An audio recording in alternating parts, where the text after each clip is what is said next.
शरीर जिन्होंने भगवान जो संत प्रकृति के थे, योगी प्रवृत्ति के थे, उन्होंने तो भगवान के अनंत स्वरूप का दर्शन किया।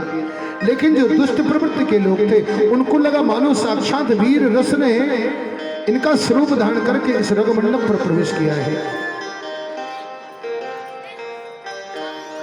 चाणूर, मुष्टिक, ऐसे अनेकानेक चार चार पहलवान आए।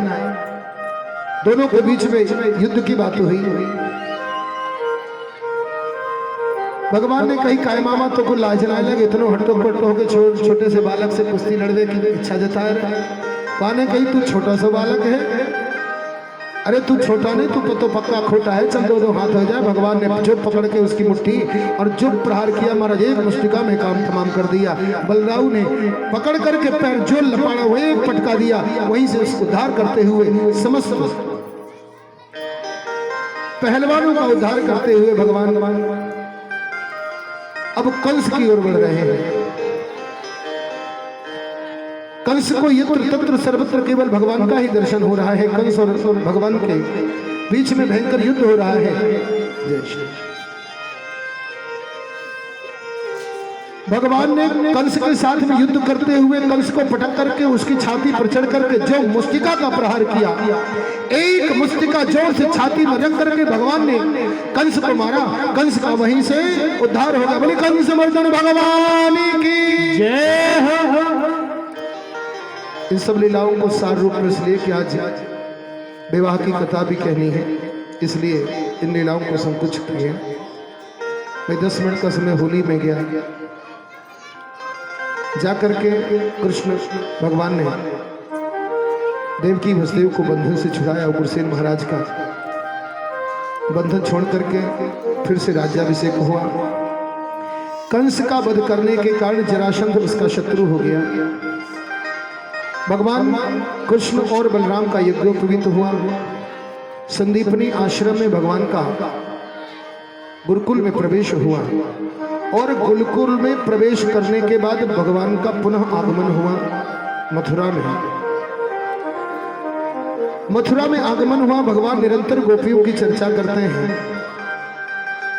श्री उद्धव जी महाराज कृष्ण का ही दूसरा स्वरूप है। बड़ी सुंदर लीला है। इस लीला का आनंद लेते हुए विवाह की कथा में सारांश रूप में प्रवेश करेंगे। जिनके हृदय में भक्ति का भाव है, निश्चित रूप से कृष्ण और उद्धव की अत्यंत मार्मिक लीला है। भगवान ने गोपियों का स्मरण किया। उद्धव जी, गोपियां कैसे रहती होंगी? मैं तो निरंतर उनका ही स्मरण करता हूं।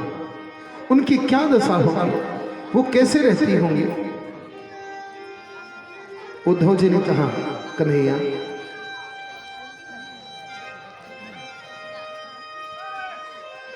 एक शरीर का कौन सा संबंध है? भाई परमात्मा तो सर्वत्र एक ही है। उस परमात्मा संबंध का ही स्मरण सबको रखना चाहिए। गोपियां तुम्हारे शरीर का स्मरण करती हैं, उनको तुम्हारे तत्व के बारे में जानना चाहिए। और परमात्मा तो सदैव सर्वत्र व्याप्त है, उससे कैसा प्रेम, कैसा विरह। भगवान समझ गए कि इनको मैं नहीं समझा सकता। इनको अगर समझाएंगे तो कौन समझाएंगे? बोले गोपियां समझाएंगे। सो भगवान ने उद्धव जी से कहा कि उद्धव जी, आप तत्ववेत्ता हैं, परम ज्ञानी हैं, जाकर के ब्रजमंडल में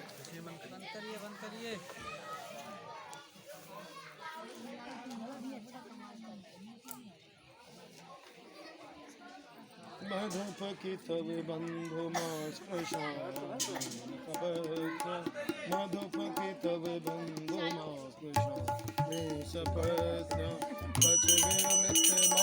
कुंकुम।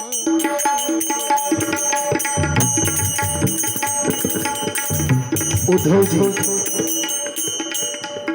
ब्रज की यात्रा करने लगे। अब जहां जिसको अक्रूर जी ने छोड़ा था, सब वहीं पर उसी स्थिति में विराजमान था। सबसे पहले भेंट किससे हुई? भाई उद्धव अक्रूर जी को विदा किया था श्री गोपियों ने व्रज की। उस मार्ग पर छोड़कर ही अक्रूर जी रथ पर चले गए थे। वो गोपियां निरंतर रथ पर ही लौटने का मार्ग देख रही थी। श्री अक्रूर जी के रथ की खड़खड़ाहट सुनाई दी। गोपियों ने सुना, लगता है रथ आ रहा है, लगता है कन्हैया लौट रहे हैं, हमारे कृष्ण लौट रहे हैं, हमारे प्राण प्यारे लौट रहे हैं। तब तक रथ की ध्वजा दिखाई दी। हारी सखी, हमारे कृष्ण आ रहे हैं। श्री उद्धव जी और भगवान में स्वरूप में कोई अंतर नहीं था, केवल मोर मुकुट का अंतर था। उसी तरह का पीतांबर धारण कर रहे थे, उसी तरह का सौंदर्य था। उद्धव जी का रथ जैसे जैसे नजदीक आता है, गोपियों की दृष्टि उद्धव जी पर पड़ती है। स्वरूप तो वही है। एक सखी ने कही, ना रे मुकुट तो कन्हैया ना लगे, पीतांबर तो जरूर धारण कर रखा है इसे, लेकिन क्या ये हमारा कन्हैया है, हमारा कृष्ण है? आपस में सखियां बात करती हैं। तभी एक भंवरा आता है। उधर से उद्धव जी चले आ रहे हैं, इधर से भंवरा आता है। भंवरा गोपियों के कान में गुनगुन गुनगुन गुनगुन करके चक्कर लगाता है। बड़ा ही सुंदर एकादश श्लोक का गायन करके और अक्रूर जी गोपियों के संवाद करते हुए ब्रजमंडल की ओर चलेंगे। भ्रमर गीत, इसको सूरदास जी ने भ्रमर गीत लिखा है। श्रीमद् भागवत भी में भी भ्रमर गीत के नाम से आता है। गोपियों और उद्धव की बातचीत होती है, संवाद होता है। उद्धव जी समझाते हैं, गोपियां कहती हैं, उद्धव जी उद्धव मन न भय 10-20। उद्धव जी कदाचित जब उद्धव जी ने कहा, अरे गोपियों, इस मन को जिस कृष्ण में तुमने लगा रखा है, जिस शरीर में लगा रखा है, उस मन को तुम परमात्मा में लगाओ। वो परमपिता परमात्मा वह ही मोक्ष प्रदान करने वाला है। अगर परमात्मा में अपने चित्त को लगाओगी, परमात्मा में अपने मन को लगाओगी, तो निश्चित रूप से तुम्हारा उद्धार होगा। गोपियों ने कहा, उद्धव जी अगर मन 2-4 होते, 10-20 मन होते, तो आपके कहने के अनुसार शायद हम एक मन को तुम्हारे परमात्मा में भी लगा देती। लेकिन उद्धव जी, मन हमारा एक ही है और वो मन तो कृष्ण ले गया, हमारे पास तो मन भी नहीं बचा है। अब हम उस मन को कैसे लगा दें? वो मन तो कृष्ण के साथ चला गया है। उद्धव जी ने कहा, बस इतनी सी बात है, तुमको उस कृष्ण का दर्शन करना है तो तुमने पहले क्यों नहीं बताया? हम चल के तुमको कृष्ण के दर्शन अभी चल के मथुरा में करा देती हैं। अच्छा, मथुरा में कृष्ण के दर्शन करा दो, वहां कौन सा कृष्ण रहता है? एक सखी ने कहा, अरे उद्धव जी, आपको शायद ये मालूम नहीं है कि हम रोज, हमारे यहां से रोज दही मक्खन लेकर के गोपियां मथुरा जाती हैं, रोज बाजार में जाती हैं, दही मक्खन बेचती हैं।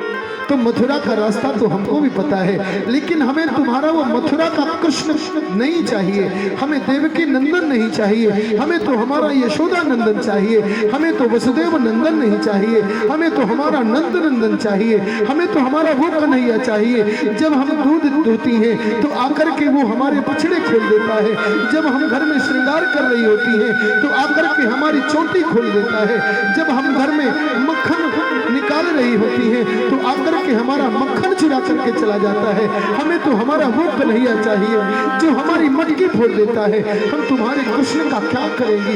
हमारा तुम्हारे कृष्ण से क्या प्रयोजन है?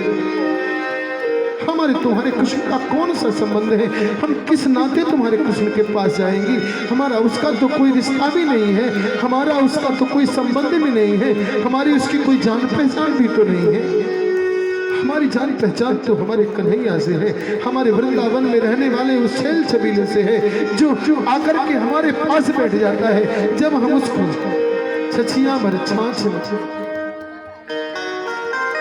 थोड़ी सी छाछ लेकर के, और सखियां भगवान को कहते हैं, लाला तो खूब बढ़िया माखन खिलाऊंगी, तनिक नाच तो दिखाई दे। और लाला थोड़े से माखन के लिए नाचने लगता है। बोले, क्या तुम्हारा कृष्ण हमारे थोड़े से माखन के लिए नृत्य करेगा? उद्धव जी, हम चाहती तो हैं कि उस छलिया से अपने मन को हटा लें, लेकिन ये मन जब हमारे पास हो तब तो हम उसको हटाएं।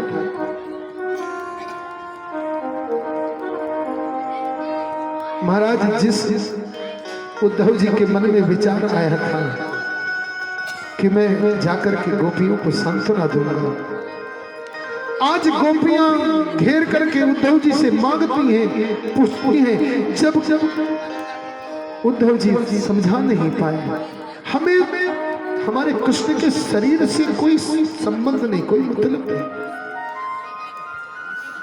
जो उद्धव जी बढ़िया श्रृंगार करके दिव्य मुकुट लगा करके पीतांबर धारण करके आए थे, उनकी ऐसी दशा हो गई महाराज कि अब उद्धव जी की अवस्था पागलों की सी हो गई। उद्धव जी को कुछ सूझता नहीं, उद्धव जी क्या करें, गोपियों को कैसे समझाएं। अब उद्धव जी को गोपियों के ऊपर तरस आने लगा। अब जैसी दशा गोपियों की थी वैसी ही दशा श्री उद्धव जी की हो गई और भगवान कृष्ण के ऊपर क्रोध आने लगा। उद्धव जी और गोपियों की बात होती है, वार्ता होती है। तभी अब उद्धव जी ने कहा, इतने में मधुप आ गया, भंवरा आ गया। मधुप की तब बंधो, मधुप की तब बंधो मां स्पृशामि सफर, मधुप की तब बंधो मां स्पृशामि सफर।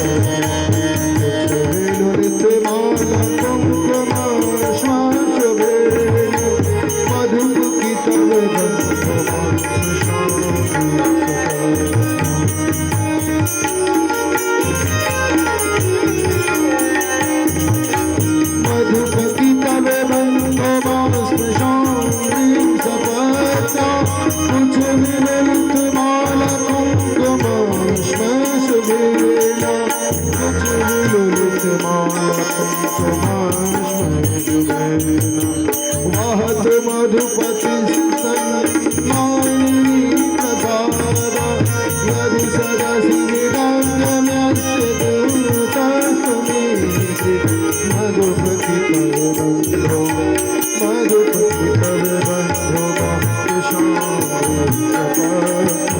कुछ विललित माला कुंकुमाश्म सुबेला, कुछ विललित माला कुंकुमाश्म सुबेला।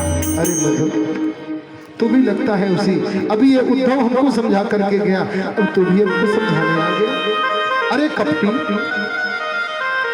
भंवरा पैर के पास आता है। अरे कपटी, तो हमारे पैर को मत छू, हमारे पैरों का स्पर्श क्यों करता है?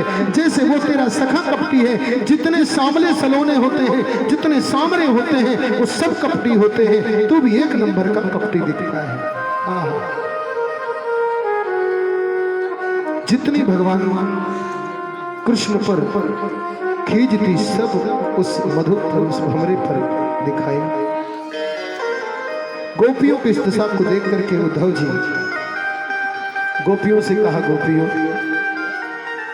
मैं नंद बाबा का दर्शन करना चाहता हूं, मैं उस यशोदा के दर्शन करना चाहता हूं, जिनके पास वो छलिया, वो कृष्ण रहा है, जिसने इतनी विरह वेदना से। गोपियों ने कहा, उद्धव जी, ये जल की धार आप देख रहे हो, इस जल की धार के सीध में चले जाना, जहां से जल की धार निकलती हो वहीं पर नंद बाबा का घर है। श्री उद्धव जी उस जल की धार को देखते हुए जा रहे थे, देखते हुए जा रहे थे। एक बड़ा सा भवन दिखा, उस भवन से जल की धार आ रही थी। जाकर के देखा तो यशोदा मैया वहीं पर रुदन करती हुई बैठी थी, दरवाजे के पास में। ऐसा संतों का बड़ा सुंदर भाव है।